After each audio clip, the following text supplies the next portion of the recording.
Bonjour mes très chers abonnés, bienvenue sur la chaîne d'Eddie Charles. Aujourd'hui, nous allons parler de l'état failli d'Haïti. Alors, pourquoi ce titre? Tout simplement parce que Haïti est classé parmi les états faillis de ce monde, de cette planète sur laquelle nous vivons. Alors, il est intéressant de savoir ce que ça signifie état failli. Et donc, je vais vous donner la définition que j'ai trouvée sur Wikipédia sous le titre État en déliquescence. Donc, la notion d'état en déliquescence, état défaillant, état failli, état déstructuré ou état en échec, failed state en anglais, est proposée par le Fund for Peace qui a construit un indicateur composé de 12 variables pour tenter de caractériser un état qui ne parviendrait pas à assurer ses missions essentielles, particulièrement le respect de l'état de droit. Cette notion est utilisée pour légitimer une intervention de la communauté internationale qui serait ainsi autorisée à reconstruire les états déficients. Cette notion controversée d'état en déliquescence est apparue au début des années 1990 lorsque, après la chute de l'URSS et sa rapide décomposition, des théoriciens de la géopolitique internationale constatent que depuis 1945, ce sont plus souvent des guerres civiles que conventionnelles que les États ont eu à affronter.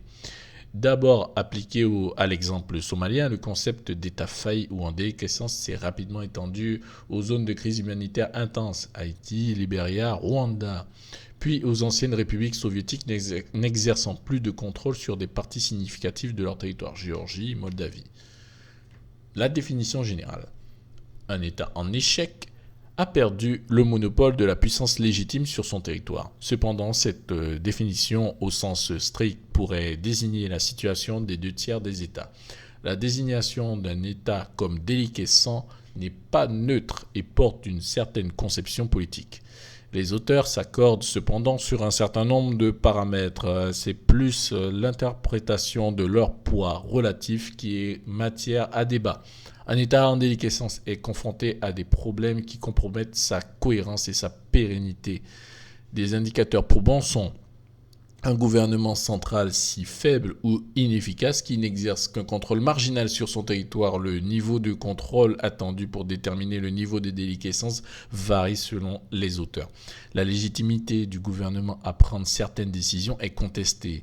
L'absence de services publics essentiels, une corruption généralisée, la présence de réfugiés ou des déplacements de population, une crise économique, des relations conflictuelles avec les pays voisins.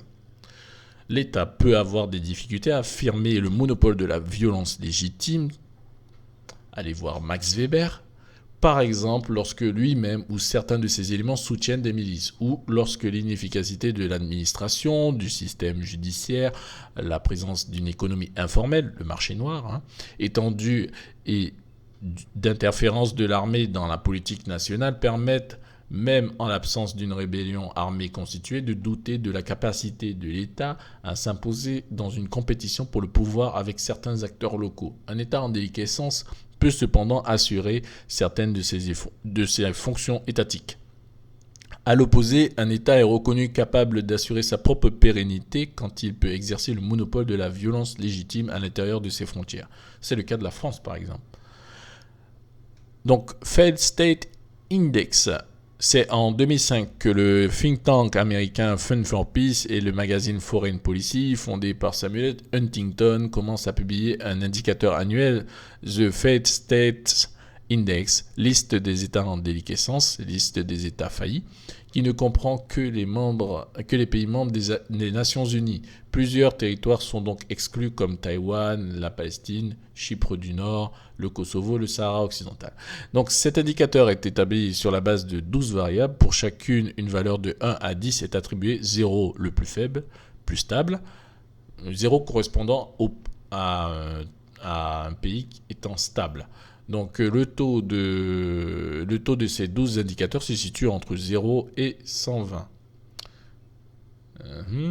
Alors, du coup, les variables qui composent l'indicateur sont réparties entre 4 indices sociaux, 2 économiques et 6 de nature politique.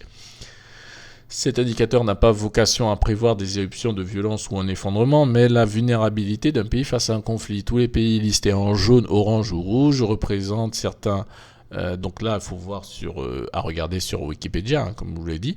Donc représentent certains éléments de leurs sociétés respectives qui les rendent susceptibles d'échouer. Il faut cependant relever que certains États à risque modéré pourraient s'effondrer plus rapidement que d'autres situés dans des zones d'alerte ou de danger et qui, bien que dans une situation critique, sont sur le chemin du rétablissement d'institutions fiables. Les indicateurs sociaux. Pression démographique, qu'il s'agisse de haute densité de population ou d'accès difficile à l'alimentation, sont inclus l'extension des zones habitées, les problèmes de frontières, de propreté ou d'occupation des terres, de contrôle des sites religieux ou historiques, d'exposition à des problèmes environnementaux. Donc pour Haïti, c'est le cas. Mouvement massif de réfugiés et de déplacés internes, le déracinement forcé de vastes communautés à la suite de violences ciblées ou pas et ou d'actes de répression favorisant des pénuries alimentaires et maladies, le manque d'eau potable, la concurrence pour les terres arabes et des troubles qui peuvent générer une détresse humanitaire et des problèmes de sécurité grandissantes à l'intérieur des pays et entre pays. C'est le cas d'Haïti, voire le quartier de Martissan à Port-au-Prince. Troisièmement, cycle de violence communautaire sur la base d'injustices récentes ou passées, y compris sur plusieurs siècles.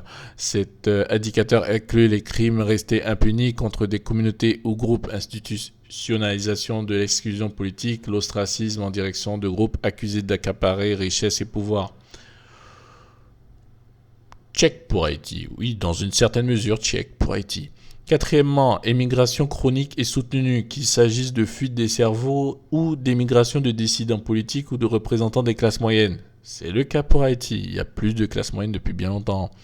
Indicateur économique, inégalité de développement, inégalité réelle ou perçue entre groupes au niveau de l'éducation, de la répartition des richesses, des emplois. C'est le cas d'Haïti. Déclin économique subi ou prononcé, mesuré par un indice de déclin global, incluant revenus individuels moyens, PIB, endettement, taux de mortalité infantile, niveau de pauvreté, nombre de faillites, une chute rapide des prix des matières premières, des revenus, de l'investissement direct étranger, du remboursement de la dette, une hausse de la part du secteur informel, peuvent traduire l'incapacité de l'État à payer salaires et pensions. C'est le cas d'Haïti, à 100%. C'est clairement ça. On est dedans à fond. Check. Ensuite, criminalisation et délégitimisation de l'État, corruption endémique, pillage institutionnel, résistance à la transparence et aux pratiques de bonne gouvernance. C'est le cas d'Haïti. Détérioration graduelle des services publics. Disparition des fonctions de base à destination des citoyens, telles que police, éducation, système de santé, transport, l'usage des agences de l'État au service des élites dominantes, forces de sécurité, banque centrale, administration présidentielle, douane et renseignement est également comptabilisé. C'est le cas d'Haïti. Pas totalement. On ne peut pas vraiment dire qu'on est arrivé au point où les élites contrôlent la banque centrale et l'administration et les forces de sécurité, mais on est en droit de commencer à le penser. Neuvièmement, violation généralisée des droits de l'homme, émergence d'un pouvoir autoritaire ou dictatorial manipulant ou suspendant les institutions démocratiques et constitutionnelles, éruption de violences politiques à l'encontre des populations civiles, couplée à l'augmentation du nombre de prisonniers politiques ou dissidents à qui l'on refuse un procès en phase avec les normes internationales, restriction de la liberté de la presse et des droits religieux. Pour cela, je dirais que ça ne concerne pas vraiment Haïti. Même s'il y a des gens qui diraient « Oui, mais Jovenel Moïse, il avait fait tout ça, il avait suspendu les assemblées, etc. » Non, il ne les avait pas suspendues totalement, c'est juste qu'il avait repoussé les élections pour mieux les organiser et pour réorganiser l'État. Et c'est pour ça qu'il est mort. Dixièmement, appareil de sécurité constituant un État dans l'État. Est-ce qu'on a un État dans l'État en Haïti? Non, pas encore, mais on peut voir certains gangs comme celui de Jimmy Cerisé comme étant une sorte d'État dans l'État, vu que Jimmy Cerisé est quasiment autonome. Ensuite, émergence de factions au sein de l'élite, fragmentation des classes dominantes le long de lignes de fracture communautaire, utilisation par les élites et ou institution d'une rhétorique nationaliste ou de solidarité ethnique, appel au nettoyage ethnique ou à la défense de la foi. Non, on n'en est pas là. Intervention d'autres puissances, engagement militaire ou paramilitaire d'armées étrangères, États, groupes ou entités qui ont pour résultat de bouleverser l'équilibre local des forces et d'empêcher la résolution d'un conflit sur dépendance vis-à-vis de l'aide externe ou de missions de maintien de la paix. C'est le cas pour Haïti à 100%.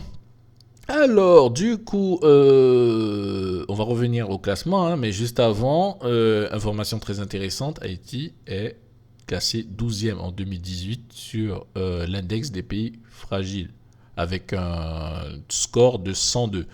Bon, pour faire une comparaison rapide avec la France, je vais trouver la France très très loin. Alors la France c'est 160e avec 32. Donc vous voyez, le niveau de faillite d'Haïti est énorme. On va reprendre. Donc le Failed State Index, donc comme on le disait, il y en a 12, il y a 12 variables. Alors qu'est-ce qu'on a check? Pression démographique, c'est le cas. Les gens qui ont 10 enfants alors qu'ils n'ont pas de travail, c'est le cas d'Haïti. Problème accès difficile à l'alimentation, c'est le cas en Haïti, donc une étoile. Ensuite, mouvement massif de réfugiés, oui, dans le cadre par exemple des problèmes qu'il y a eu à Martissant, une grande partie de la population, si ce n'est pas toute la population, a été déplacée. Vous avez également, par rapport au tremblement de terre, vous avez toujours des gens qui sont déplacés par rapport au tremblement de terre de 2010, et là encore avec le tremblement de terre de cette année 2021.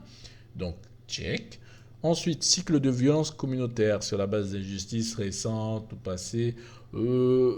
Jimmy Cerisier se réclame de Robin des Bois un peu, vous savez, une sorte de personne qui se bat contre les riches pour sauver les pauvres.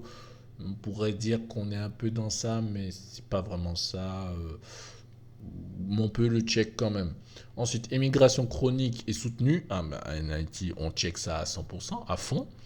Fuite des cerveaux, on est à fond dedans. Il y a très peu de cerveaux qui sont restés en Haïti, malheureusement. Inégalité de développement, check.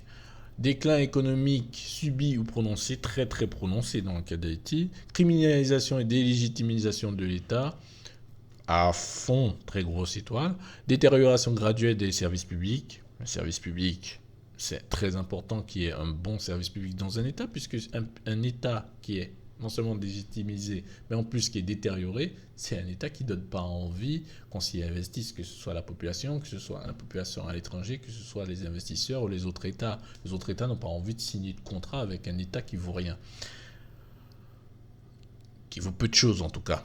Violation généralisée des droits de l'homme. Bon, en Haïti, on en est là parce que bon, vous avez des gens qui tuent des journalistes parce qu'ils parlent un peu trop, parce qu'ils disent des choses qui ne plaisent pas, et pas forcément comme certains ont pu le croire par rapport au président de la République. C'est vraiment généralisé. Appareil de sécurité constituant un État dans l'État, on n'en est pas encore là. Émergence de factions au sein de l'élite. Est-ce qu'il y a une élite haïtienne unifiée déjà? Ouais, donc finalement on pourrait checker parce que l'élite n'est pas unie. Unie, mais on ne cherche pas, il n'y a pas d'appel au nettoyage ethnique, donc non. Et enfin, intervention d'autres puissances, surdépendance à l'aide externe, les ONG, patati patata. Donc on check. Donc on a combien d'étoiles sur 12? 1, 2, 3, 4, 5, 6, 7, 8, 9, 10. On en a 10 sur 12. Donc nous avons... Donc ça colle bien au taux qu'on avait trouvé, c'est-à-dire 100 et quelques. Voilà. Voilà. Deuxième partie que j'aimerais aborder, mais ce sera très rapide. Hein, on en a parlé on l'a cité à la définition de Wikipédia. Un des points qui constitue un État failli, c'est la présence d'une économie informelle. Et vous le savez, en Haïti, il y a une économie informelle sous stéroïdes. Vous le savez, en Haïti, beaucoup de gens travaillent pour eux-mêmes. Il y a un taux de chômage qui doit être proche de 60-80%. Donc en gros, ça ne veut pas dire que les gens ne font rien, ça veut dire que les gens sont dans l'économie informelle. Ils ne déclarent rien. Donc en fait, il y a beaucoup de richesses qui bougent en Haïti, mais ils ne sont pas taxés, donc l'État ne touche rien. Et l'État taxe sur 20%, et encore, il y a une grande partie qui est lessivée par la corruption, qui disparaît à cause de la corruption. Donc, oui, il faut régler ce problème d'économie informelle. Bon, en France aussi, on a l'économie informelle, comme l'évasion fiscale, etc., ce genre de choses. Mais en Haïti, c'est sous stéroïdes. C'est vraiment d'une ampleur incroyable. Dernièrement, ce dont j'aimerais parler, c'est donc du service public idéal. Et je vais prendre pour référence la charte Marianne, étant donné que je travaille moi-même pour l'État. Je n'en dirai pas plus, mais je travaille moi-même pour l'État. Et on a une charte Marianne à respecter depuis quelques temps. Mais non, cette charte Marianne, en fait, si vous voulez, euh, voilà ce qu'elle dit. Achat Marianne est le principal outil de promotion de la culture, de l'accueil et de la qualité de service dans l'État. Document partagé dans toutes les administrations établies en relation avec les représentants d'usagers, la Charte Marianne traduit la volonté du gouvernement de simplifier la vie des Français et de leur assurer le meilleur service dans leurs relations avec l'État. Elle vise ainsi à garantir la qualité de l'accueil sous toutes ses formes physiques, téléphoniques, électroniques, courrier. Elle promeut des valeurs telles que la courtoisie, l'accessibilité, la rapidité, la clarté des réponses, mais aussi un esprit d'écoute, de rigueur et de transparence. Elle a pour objectif de faire de la qualité de l'accueil un enjeu partagé par tous les services de l'État et de développer une démarche d'amélioration continue qui puisse à la fois encourager les administrations déjà avancées à continuer de progresser et inciter les autres à les rejoindre. Donc la charte Marianne se fonde sur 5 séries d'engagements. Faciliter l'accès des usagers dans les services, accueillir les usagers de manière attentive et courtoise, répondre de manière compréhensible et dans un délai annoncé, traiter systématiquement la réclamation et recueillir les propositions des usagers pour améliorer la qualité du service public. Donc vous voyez enfin, en imaginant qu'Haïti applique une charte pareille dans son service public, on n'aurait pas la même Haïti. Hein. Facilité d'accès des usagers aux services, traitement systématique de la réclamation, réponse compréhensible dans un délai annoncé, accueil courtois, attentif, recueil des propositions des usagers pour améliorer encore le service.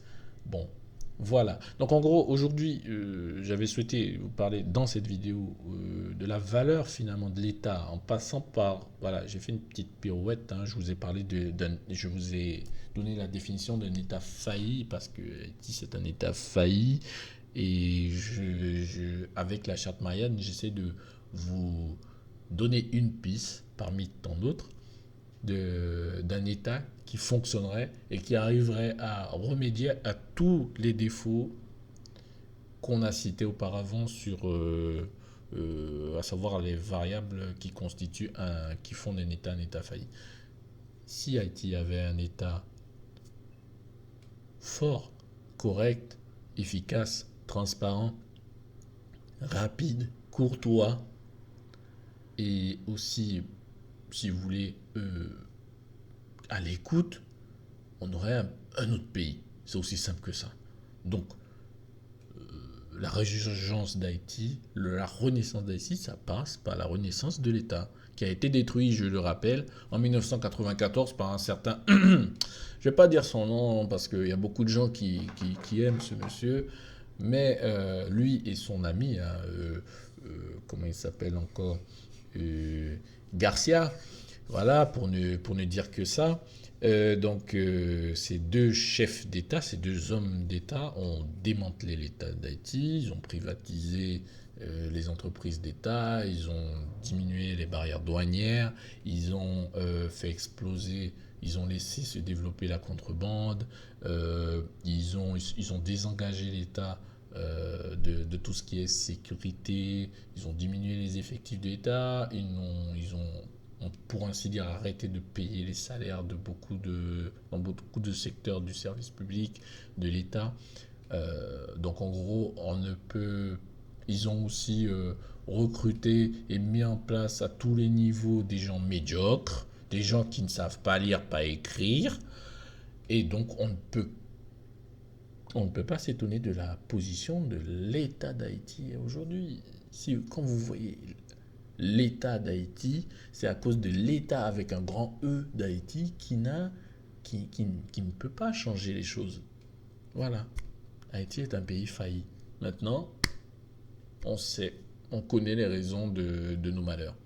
Merci beaucoup. N'hésitez pas à liker cette vidéo, à la partager et à la commenter. Je serai heureux de vous répondre dans la section commentaires. Au revoir.